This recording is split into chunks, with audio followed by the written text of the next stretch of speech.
আসসালামু আলাইকুম। আমরা এখন অবস্থান করছি একটি বাঁধাকপির জমিতে। এই বাঁধাকপিটা হলো আগাম জাতের একটি বাঁধাকপি।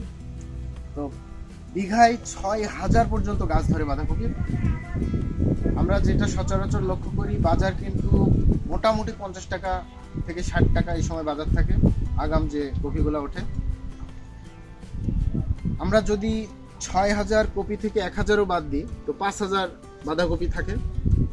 একটা কপি যদি আমরা সর্বনিম্ন ৭০০ গ্রাম বা ৮০০ গ্রাম এরকম ধরি, তো একটা বাঁধাকপির মূল্য কিন্তু আসে ৩৫ থেকে ৪০ টাকা।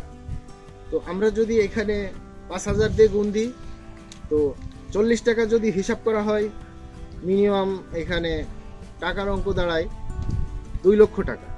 তো এখান থেকে কিন্তু আমরা লক্ষ্য করতে পারি আমাদের কৃষকরা আগাম বাঁধাকপি চাষ করে অনায়াসে তার খরচ কর্তা বাদ দিয়ে ১ থেকে ১.৫ লক্ষ টাকা আর্ন করা সম্ভব।